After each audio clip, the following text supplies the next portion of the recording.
Bonjour et bienvenue sur Eva IA.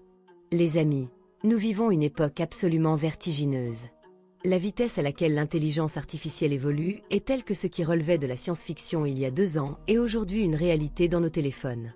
Cette révolution a un visage, un nom qui est sur toutes les lèvres, OpenAI. Ils ont créé un spectacle de magie permanent avec leur produit phare, ChatGPT, et son cerveau monumental, GPT-4.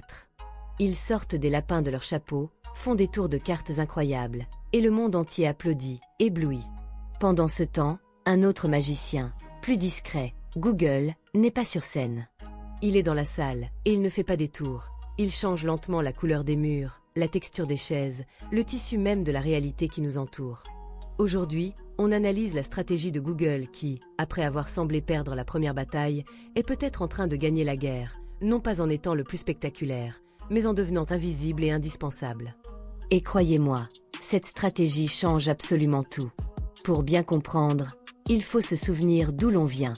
Le lancement de ChatGPT fin 2022 a été un véritable séisme pour Google.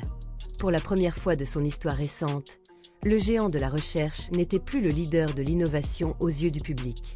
Son image en a pris un coup. Sa première réponse, Bard, a connu des débuts difficiles. La perception s'est installée. OpenAI, le roi audacieux. Google, le challenger vieillissant. Les classements et les benchmarks ont renforcé cette idée. Sur la créativité littéraire ou la complexité du code, GPT-4 et ses dérivés gardent une courte avance. Mais ces benchmarks, les amis, sont comme un examen scolaire. Ils mesurent une performance dans des conditions idéales, mais pas l'intelligence ou l'utilité dans le monde réel, ce monde chaotique où le contexte est roi. Google, avec Gemini 2.5 Pro et sa capacité folle d'analyser 1 million de tokens, a comblé l'écart sur le papier. Mais la vraie stratégie n'est plus de gagner des points à cet examen. C'est de changer complètement de matière. Voici l'arme secrète qui change les règles du jeu. Ce n'est pas un gadget, c'est une révolution de la cohérence visuelle. Avant, le cauchemar des IA, c'était la répétition. Demandez le même personnage dans 10 images, vous obteniez 10 cousins éloignés. C'est terminé. Prenons des exemples concrets. Un auteur de livres pour enfants veut illustrer son histoire. Il génère une image de son héros, un petit renard courageux. Grâce à Gemini, il peut ensuite placer ce même renard, parfaitement identique, dans une forêt, sur un bateau, puis dans un château, en gardant chaque détail de son apparence. Il peut créer un livre entier en une après-midi. Prenez un petit commerçant qui vend des tasses artisanales. Il prend une seule photo de sa tasse. D'un clic, il la place dans une ambiance de Noël, puis sur une table de petit déjeuner ensoleillée, puis dans les mains d'un mannequin. Il génère tout son catalogue publicitaire pour l'année. Gemini comprend l'essence d'un objet et peut le décliner à l'infini. Ce n'est plus de la génération d'images. C'est de la création de réalité numérique à la demande. Et c'est là que la stratégie de Google devient absolument géniale. Cette puissance visuelle, il ne la vend pas comme un outil à part.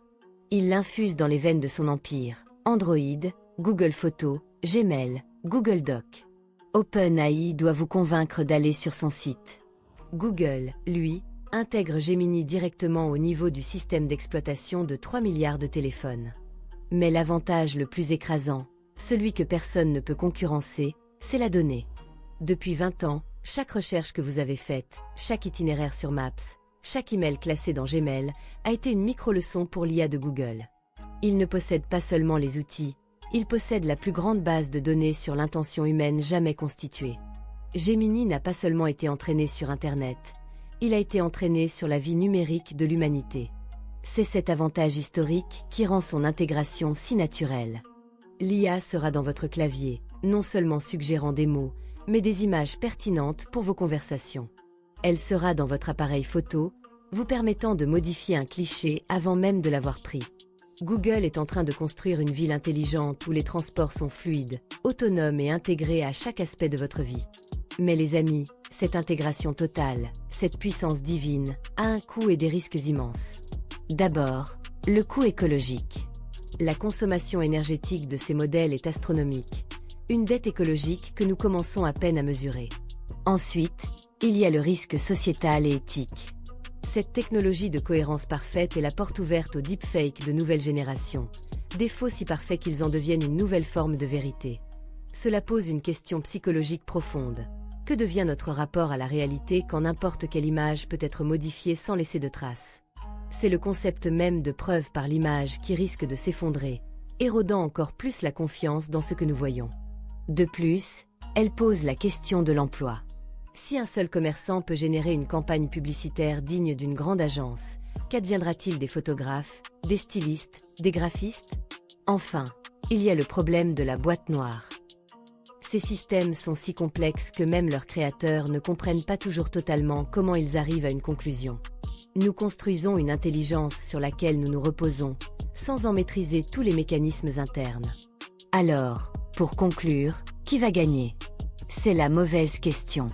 La véritable question n'est plus qui a la meilleure IA, mais quelle IA va s'intégrer le plus profondément dans nos vies. OpenAI a créé la vague, un tsunami qui a tout changé et a réveillé le monde.